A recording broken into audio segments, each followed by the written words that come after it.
ഞങ്ങളുടെ വീടിൻ്റെ ബാൽക്കണി ആണെങ്കിലും പാഷി ആണെങ്കിലും റൂഫിങ് ചെയ്തിരുന്നത് പോളികാർബണേറ്റ് ഷീറ്റ് ആണോ ഗ്ലാസ് ആണോ എന്ന് കുറേ പേരൊക്കെ ചോദിച്ചിട്ടുണ്ടായിരുന്നു കേട്ടോ. ഞങ്ങൾ യൂസ് ചെയ്യുന്നത് പോളികാർബണേറ്റ് ഷീറ്റാണ്. അതിൻ്റെ ഒരു റീസൺ എന്താണെന്ന് വെച്ചിട്ടുണ്ടെങ്കിൽ മെയിൻലി പറയുകയാണെന്നുണ്ടെങ്കിൽ കോസ്റ്റ് തന്നെയാണ്. അത് ഗ്ലാസിനെ അപേക്ഷിച്ച് നോക്കുമ്പോൾ കോസ്റ്റ് കുറവാണ്. അതായത് ഗ്ലാസ് എടുക്കുമ്പോൾ നമ്മൾ അത്ര വെയിൽ കൊള്ളുന്ന സ്ഥലമൊക്കെ ആയതുകൊണ്ട് അത്യാവശ്യം നല്ല ഗ്ലാസ് എടുക്കണം. അതുപോലെ തന്നെ നല്ല ടഫ് ആൻഡ് ഗ്ലാസ് എടുക്കണം. റേറ്റ് കൂടി ഗേജ് കൂടി നല്ല ഗ്ലാസ് എടുക്കുമ്പോൾ അത്യാവശ്യം റേറ്റ് വരും. എന്നാൽ നമ്മൾ പോളികാർബണേറ്റ് ഷീറ്റിലേക്ക് പോകുകയാണെന്നുണ്ടെങ്കിൽ അതിന് വെച്ച് നോക്കുമ്പോൾ ചീപ്പറുമാണ്, ഇൻസ്റ്റലേഷൻ ചാർജും കുറവായിരിക്കും. ഇപ്പോൾ പോളികാർബണേറ്റ് ഷീറ്റ് ആണെങ്കിൽ ഒരു 3 mm to 6 mm ഒരു റേഞ്ചിലുള്ള ഉള്ള എടുക്കുകയാണെന്നുണ്ടെങ്കിൽ നിങ്ങൾക്ക് ശരിക്കും ഗ്ലാസിൻ്റെ ഒരു ഫീൽ തന്നെ കിട്ടുകയും ചെയ്യും.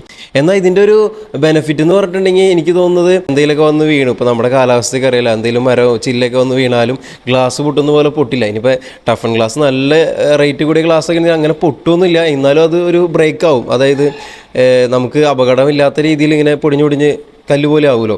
പക്ഷേ ഇത് അങ്ങനത്തെ പ്രശ്നം ഉണ്ടാവില്ല, കാരണം ഇത് ഭയങ്കര ഫ്ലെക്സിബിൾ ആയിട്ടുള്ള ഒരു മെറ്റീരിയൽ ആയതുകൊണ്ട് തന്നെ ആ ഒരു ഷീറ്റാണല്ലോ, അപ്പോൾ അതുകൊണ്ട് അത് വലിയ പ്രശ്നം വരില്ല. അങ്ങനത്തെ കാര്യത്തിൽ അത് നല്ല ബെനിഫിറ്റായിട്ട് എനിക്ക് തോന്നിയിട്ടുണ്ട്. ഈ പോളികാർബണേറ്റ് ഷീറ്റ് നമുക്ക് പല കളറിൽ കിട്ടും, പല MM കിട്ടും. അപ്പോൾ നമ്മുടെ വീടിന് അനുയോജ്യമായ രീതിയിൽ അത് എടുക്കുകയാണെന്നുണ്ടെങ്കിൽ അടിപൊളിയായിരിക്കും.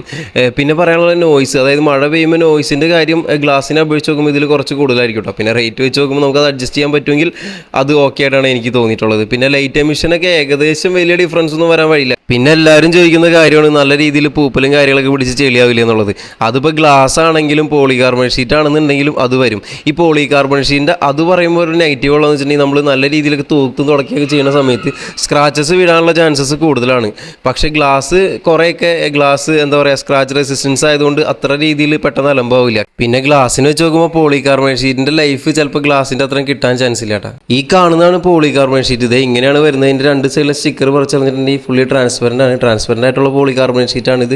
ഇത് ഇത്രയും വെയിറ്റ് കുറവായിട്ട് വരുന്നതുകൊണ്ടേ നമുക്ക് ഇതിൻ്റെ ആ ഒരു സ്ട്രക്ചറിൻ്റെ ആ ഒരു സ്ട്രെങ്ത്തൊക്കെ ആ ഒരു രീതിയിൽ ചെയ്താൽ മതി. ഇപ്പോൾ ഗ്ലാസ്സൊക്കെ നല്ല വെയിറ്റ് ഉള്ളതുകൊണ്ട് സ്ട്രക്ചറൊക്കെ അത്രയും സ്ട്രോങ് ആയിട്ട് ചെയ്യണം, അപ്പോൾ അവിടെയും കോസ്റ്റ് കൂടും.